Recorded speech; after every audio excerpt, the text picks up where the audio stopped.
This week on the Computer Chronicles, the DVD revolution.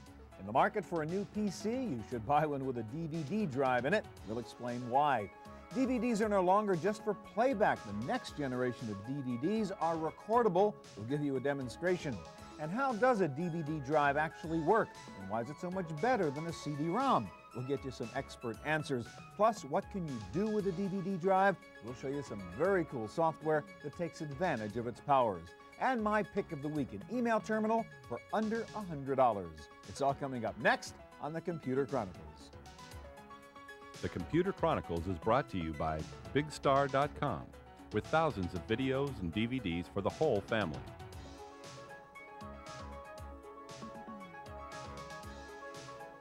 Additional support by TechWeb for up-to-the-minute technology news.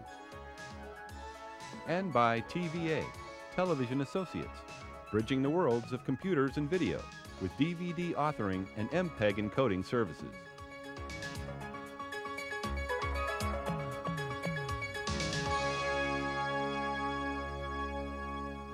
Hi, and welcome to the Computer Chronicles. I'm Stewart Cheifet.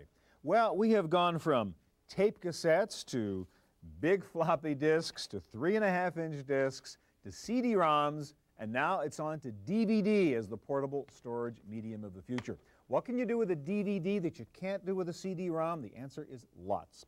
It's a totally different technology, and one of those cases where the hardware is driving new levels of software applications, and today we'll show you both.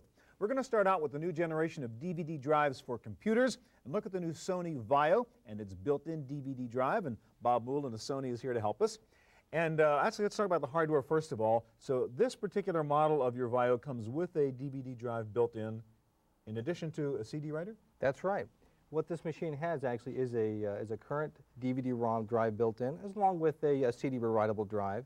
And that'd be one way for someone to get DVD on their PC. If you're buying a new machine. Exactly. Suppose you have your existing PC and you want to add a DVD drive. What we have is also an upgrade kit that will allow you to install the drive in a card and be able to have all the full benefits of DVD on your PC. All right, so you buy the box, you buy an interface card, and you got it. It all comes in one box. Now, right? when you say DVD, most people know you can rent a movie at Blockbuster like that. You can buy a sort of set-top box at Circuit City. Why do I want DVD in my computer? Because instead of being able to just watch a DVD movie in your living room, now you can also move it over to your television, to your PC, right, and be able to watch the movie on the PC if you want, and be working on things in the background, or even use a new generation of DVD called DVD-ROM for computer data information. Okay, so let's talk about if I have a laptop with a DVD-ROM drive and watch movies on the airplane, right? You could do that too. All right, so let's talk about watching movies, sort of the baby case on your PC. Okay. I guess the idea is you could like put the movie in a window and be working elsewhere and doing two things at once? Absolutely. Show us that. We have the Big Chill DVD here, and I'll just jump ahead and go to a scene selection. And again, one cool thing is you can grab a particular scene when you're dealing with a DVD. Exactly, just like on a CD. You don't have to like find it on a piece of tape. Right. So if you wanted to, you could sit there and watch it on your PC and enjoy it and all of its okay. And all of its But glory. you can squeeze this down into a window. You can squeeze it down into a window. In fact, it's almost as small as you can possibly want, and be working on other things in the background, working on a spreadsheet. So it's just a Windows app, and it's there along with other things. Exactly. All right. Now let's talk about the data part of it. You talked about putting a movie on it. That's cool, but it's not that different from sort of watching it on your set-top box. How would I use a DVD-ROM to do computer stuff, to put data on there? Okay. We have here a DVD-ROM that's actually ships with this kind of a kit, and it's basically, this is a multimedia encyclopedia that even includes a medical encyclopedia. Before you stick it in there, let's explain the point here. There's a huge capacity difference between a DVD and a CD-ROM, right? You're absolutely right. Which is what? 650 megabytes is all you can stick onto a conventional CD. Right. A DVD, for example, can have 4.7 gigabytes on one side, and there's even the capability to have a double-sided DVD, which would double that capacity. Okay, so from 8 times more capacity than a CD to maybe even 16 times more capacity. Absolutely. One point, it's going to be hard for our audience to see that, but as you mentioned, the DVD format is actually thinner, so you can have actually 2 DVDs in this one piece of media, right? Absolutely. One side and the other side. Right. Okay. It's maybe the same thickness as a traditional CD in that So case. stick that baby in, and let's take a look at an application, a computer application using DVD. Okay. And what are you going to show us? I'm going to show the Funkin' Wagnalls DVD Encyclopedia, which also includes a World Book Medical Encyclopedia. And the object here is that we have a tremendous amount of information, more that would fit on even 6 CDs. We We can all take it down and put it onto one DVD-ROM. Right. Okay. So that encyclopedia that might have taken 6 or 8 CDs is now on one DVD. Right. You can reasonably stick it in your machine, put it in your laptop, and actually use the thing. Absolutely right. All right. So what do we go? So here's the 2 encyclopedias. Let's take a look at the World Book. Can we look at that? The medical encyclopedia? Okay. Because I imagine that's pretty graphics and media intensive if you're doing medical stuff and demonstrations, right? Well, you have the traditional reference materials. You have text, but also now we can bring in videos, we can bring in speeches, we can bring in a lot of things that we just can't do on a CD because we just don't have enough space. All right, so in the guy we got photos, animations, video, music. So again, rich multimedia goes to get all that capacity. Right. So if we're in videos, let's say an amniocentesis demonstration, which would be an interesting one to look at, I guess. Okay. We'll bring that up here and we can play that. Sound waves generate echoes at different rates as they bounce off different... And I guess one of the issues is, you know, in the CD-ROM encyclopedias, I mean, they're pretty sketchy as to how many little videos they're going to give you because, you know, you're dealing with that capacity problem. You can be much more aggressive and have a lot more media going on in this. You can have more media, and also the quality of the media is better because DVD uses MPEG-2, which is a much, much higher quality than you can put onto a CD. So you get more content and you get better content. So I guess we need a DVD drive in our PC then, Bob. Absolutely. Thanks a lot. Thank you. All right, well, for a while, the big complaint about CD-ROMs was that you couldn't record on them. Of course, all that changed with the advent of CD burners. The same is happening now with DVD media. And what we want to show you next is a brand new rewritable, recordable DVD drive. And Jeff from Panasonic, you're going to help us do that. Let's talk about the hardware first of all. Okay. It's the same idea, right? I mean, this is an external DVD RAM drive. Yes, this is an external DVD RAM drive. It's backward compatible. RAM, not ROM, because it's recordable. You can put whatever you want on it over and over again. That's right, rewritable. And it's also backward compatible to CD. So you can play both. And DVD. And you have one actually built in, an internal inside that HP Pavilion over there. That's correct. Let's talk about the media for a minute. Now, this looks sort of like a typical DVD. Right. What's the differences here? Well, this is recordable. This holds 2.6 gigabytes of data. Okay. And we You can have double-sided and get 5.2. We can have double-sided and have 5.2 right here. But you need to use a cartridge because for recording, I guess you need more stability in the drive. Right, we actually keep it inside here for data integrity. Okay. And what we do is we can slip this into... All right, so let's use the internal, actually do the demonstration here. Now, we can do 2 things here, I take it. We can do video, as we saw before, or we can do data, right? Yes. So it's for movie-type stuff, or it's for computer data, files, etc. Right. And what I'm going to demonstrate here today is recording of video. Okay, great. Let me just ask you, explain capacity, not in terms of megabytes, but in terms of content. I mean, how much stuff could I record on one of these? Okay, on this 5.2 gigabyte piece of data, Yeah. we could have 50 stories of telephone books stacked one on top of each other. As in a 50-story building? Yes. 50 stories of telephone books on one DVD? Right. Okay, that's impressive. All right, so let's do a demonstration. Well, it's good we're doing video then, right? Because you got a lot of capacity. You could do what? How much video then on one of these? 2 hours of full motion video. 2 hours, dynamite. All right, so what we've done now, actually, we've taken our live camera feed here from our studio, the same thing we're feeding out to our machines, into your PC here. So what I want to ask you to do, can you actually record our show on the DVD? Sure, we can do that. Okay. As you mentioned, we have a feed from one of your cameras. I'm going to insert this disc in.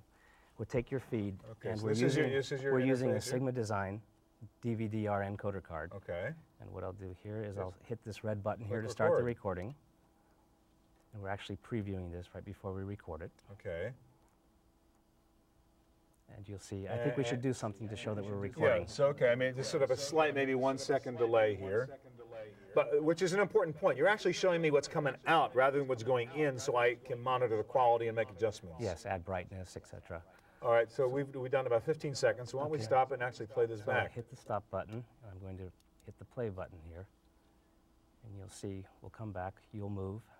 You're sitting still now. So, okay, I mean, just sort of a slight, maybe 1 second delay. And what we've demonstrated is the recording of video onto our DVD RAM disc We need 2 hours of that on one of those DVDs. of professional and quality. Well, what is the quality? Professional DVD quality. Well, so the same quality on the DVD I would buy with a movie on it, I'm getting in my recordable right now. That's correct. And on this card also you have navigation software incorporated in there. All right, so I can not only put the video on there with the kind of stuff Bob showed us, where I can have the menus and that stuff, I can put that on my DVD also? Yes, using the Sigma Designs card. Well, what does this thing cost to be able to do this? This is $7.99. $7.99 for a box, and what does media cost? Media today is $20. That is not too bad. There's an issue, though, with standards of compatibility, right? I mean, you're like in your Panasonic world right now, right? Can I play that DVD anywhere right now? On Panasonic DVD-ROMs, you can play back the DVD-RAM media. Well, I mean, what's the future of this? That's obviously a problem. The future, we'll also be able to play DVD-RAM media on our DVD consumer players. Okay, but I mean, you're going to have partnerships. We're going to get together. We're going to have beta VHS wars here. No, we'll have partnerships with the DVD form companies. What's the lifetime of these things? One of the concerns we have about, our precious home videos is we know that tape is going to die after 5 or 10 years. What's the status of the DVD-RAM? Our lawyers will allow us to say that you can keep this for 30 years. 30 years. Put it on a shelf, 30 years later you play it back, okay. And the data is still good.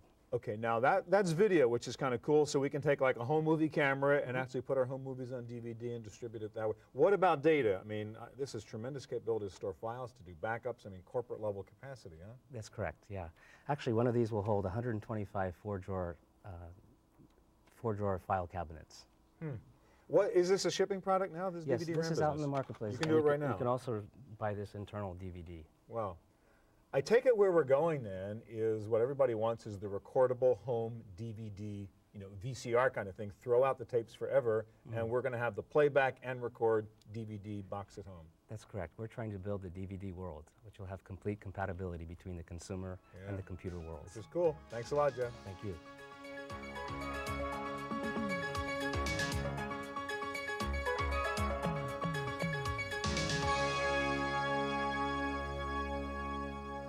So far, we focused on DVD hardware. Let's turn now to software and what you can do with these drives so we can figure out if it's worth buying them.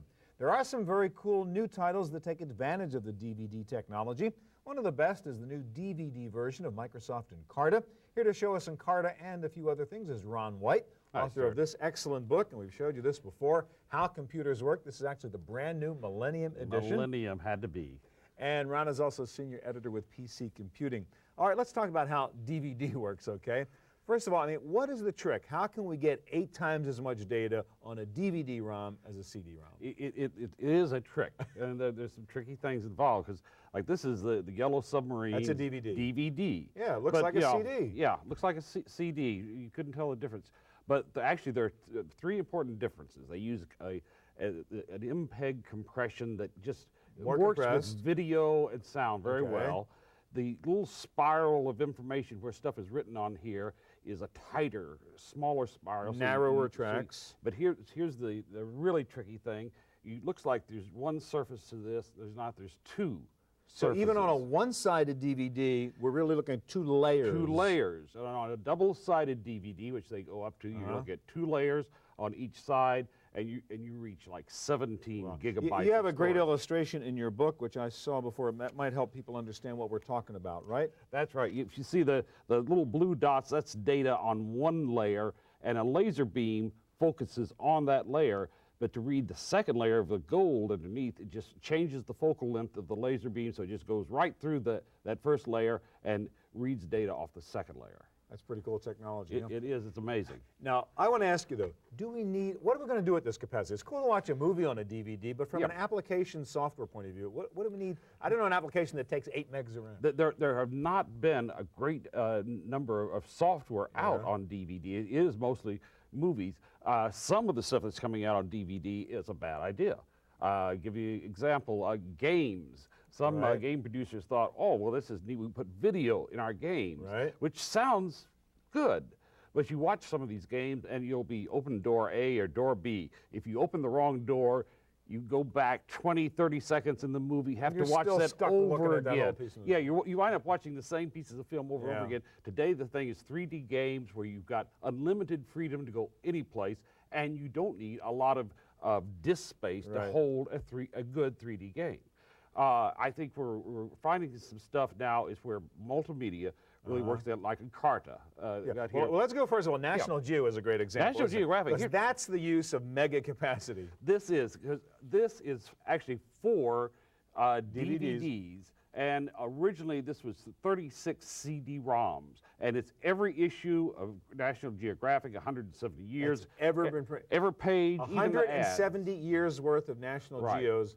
Right here. Yeah, so that's one way. A couple of garages worth of. Oh yes, I know. There's somebody with his garage filled with these. He's thinking, oh, I could have had this. And this is the text and all the color pictures. That's right, all that and stuff. it's all searchable text. It's really a very nice Right. achievement. So this is like a huge storage room full of stuff. That's right. sitting All right, And that's so a that's good one way use. to do it, just for pure storage of data. But this doesn't have sound, video, because Right. the magazine Okay. didn't. So that's Encarta. In Carta, you get to use sound and video. That's where DVD really is handy. All right, so there you're using the capacity not just for a lot of stuff, but really get lots of video. And audio and multimedia in there. Right, because this whole process is a lot using those elements, and Microsoft does a very good job on its multimedia encyclopedia. Well, let's take a look at Encarta. You have it up here, for example. Yeah, yes, I've got this in my laptop, and it's I carry it because for one disc in a laptop, this Encarta DVD is the best thing you can have. So this more is the information. default DVD in your machine because you're carrying around the entire library. Right, I've got a dictionary, encyclopedia, atlas, Bartlett's quotations, everything on one disc. And which, if you buy all those Microsoft products separately, you're about 3 or 4 CD-ROMs, Sure. and who wants to carry those around? So there's a very good way you'll see, and they're not even using the whole disc yet. I mean, they've got There's room space to left go. over. Yeah. So we've got ways to go on this, but we still haven't found a really killer app that just makes you have to go out and buy the DVD-ROM. 2 more quick questions. I say you've got a DVD laptop there, so you can actually have a DVD drive in your laptop, which also reads CD-ROMs. Right, I can do CD-ROMs or music CDs on Now, this. real quick, before we show this DVD RAM demonstration, right, how you can record now on DVDs, how do you, what's the technology? How do you record in an optical medium? Okay, it's very interesting. It's made of a crystalline layer, one of those layers we were talking about. You focus a hot laser beam on there, and it kind of scars the layer, which makes for ones and zeros, whether it's scarred or not. And you can redo that over and over Yeah, because then you come back later and use a slightly less hot laser beam, and it heats that material until it forms back naturally into the same crystalline structure that it was. You can do this 100,000 times, amazing technology. and it's still good. Ron, thank you very much. You're welcome. All right, so DVD is great for educational stuff, but what else can you do with it? How about music videos, 3D games, even IMAX films? This is Bob Michaels, known affectionately as DVD Bob, because he's technical director with Enterprise DVD, an affiliate of Slingshot Entertainment. So let's talk about what the real value of DVD is. Ron was saying, well, we can't really figure out how to use all this capacity. The fact is it's more than just capacity, isn't there? There's a higher data rate with DVD. That's right. I mean, using existing formats, we can increase data rates. Just as we had CD-ROM data rates, we were limited at the quality we could stream off the disk. Now we can increase those data rates, thus increasing the quality. And how do you, I mean, what is it about DVD that gives you a greater data rate? Well, when they created the DVD video spec, they had to create the drives to stream off data much faster to accommodate the MPEG-2 data rates that they need to achieve that quality. Okay. So even in a game environment, you can not only put a lot of games on a DVD, but you might get better performance out of the game at the same time. That's correct. That's correct. All right, music videos. I know you guys have a new CD, and that's obviously going to take up a lot of storage to get the music, to get the video, and you've got a new CD that actually puts together a bunch of music videos on a DVD. Yeah, what we have is actually our first prototype of what we're going to anticipate the new DVD audio disc. Now, what's DVD audio? DVD audio disc is the new emerging format that is focused in the audio arena. DVD video allows you to stream off 96 kilohertz audio, very high quality. DVD audio even takes it another step to 192 kilohertz. All right, so we got a video rolling here. That's right. These are the menus, the interactivity that you get in DVD, all the menus. And you can... And that's not broken, that's the way it's supposed to look. It's a music video. That's right. You know, this is all right, MTV. so another advantage, better audio quality coming off a DVD, besides all the other stuff. That's correct. Not only do we get the superb quality of MPEG-2, much like what you get off your satellite systems, but you get the audio. Final application, which I think is the real killer app here, you actually have a DVD which uses all these gigabytes to really have, I mean, hundreds of pages of websites sitting there on the DVD, so you can sort of be web surfing offline in a way. That's correct. And the killer app is the seamless connection from a DVD video application out to the web. Okay. Not only does it allow us to have interactivity between the DVD video and the web, but it also allows us to, in the future, unlock certain assets that we might embed on a DVD and unlock them in the future. All right, so this is actually an original IMAX film, which you guys have converted to DVD format, right? That's correct. And what's the title of it, actually? The title of this actually is Greatest Places. It's a 40-minute IMAX Tour of the film. world, great. That's okay, the correct. kind of thing we see on an IMAX. That's right, and what we did here is we actually included the home site of Greatest Places, the film's home website. Okay, so when I'm watching the Greatest Places DVD, I can go out to the website that supports the film on the DVD because I can put those gigs of information out there. That's correct. We put non-variable data on the disc. If you're on an airplane and you're viewing our disc, you can still cruise the Can web. you like click? I mean, is that a link? You can actually go somewhere So we with can this stuff? actually, and if you're not connected, it'll prompt you to dial up. If we go out to the web, so we can go to my catalog here. We can get descriptions of other products, and these are all embedded on the disc. So again, with that capacity, you can go out and get whatever it is. I mean, there might be other applications where you can just suck up tremendous amount of stuff that might be sitting out there on the web, stuff you might standardly reference and have it right here on your laptop, as you say, even if you're on That's the plane. correct. That's correct. Where else are we going to go with this stuff? I mean, what is that real killer app that Ron was talking about, or you just mentioned? What's going to make people go out and buy DVDs?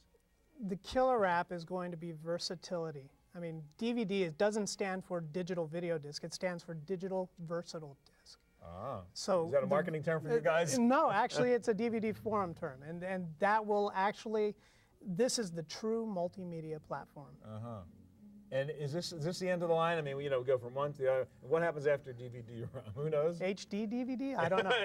There we go. Hey, thanks very much. Absolutely.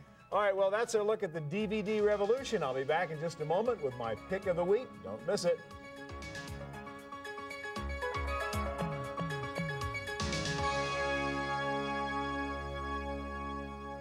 Now for my pick of the week. Since this show started a little more than 20 minutes ago, nearly 500,000 email messages have moved over the internet. That comes out to more than 30 million emails a day. Email is by far the most popular online activity. Problem is the majority of people still don't have a personal computer, don't want to deal with one, or can't afford one. But now you, your mother, or your grandmother can get into the email game with a simple, low-cost terminal. This is it. It's called the Mail Station from Sidco. In fact, they're calling this the Email Information Appliance for the post-PC era. It comes pre-configured with your email address and all internet settings, so the user has no setup. Plug it in and click on the Get Mail button. That is all there is to do. It is like a fax machine for email. The Mail Station can automatically poll your mailbox and download your email messages, so you don't even have to log on to check your inbox. The software can handle file attachments and can also download selected website information and send it to you as an email. The device runs on AC or 3 AA batteries, so you can easily carry it with you when you travel. It weighs just over 2 pounds, and it includes an 85% keyboard, so entering text is not a problem. The on-screen user interface is graphical, easy to understand, and it has a printer port so you can get hard copy. If you subscribe to their email service for $9.95 a month, you can get the Mail Station for only $99. Without a service subscription, the price is $149. This may be the answer to getting everyone on email on an appliance that doesn't crash and that doesn't cost a lot of money. It's the Mail Station from Sidco. Details on their website at sidco.com. Well, that's it for this edition of the Chronicles. Thanks for watching us, and a reminder to catch my new web radio show called Talking About This Week. Just go to the Talk Radio icon at about.com. Hope we'll see you here next time. The Computer Chronicles is brought to you by BigStar.com, with thousands of videos and DVDs for the whole family.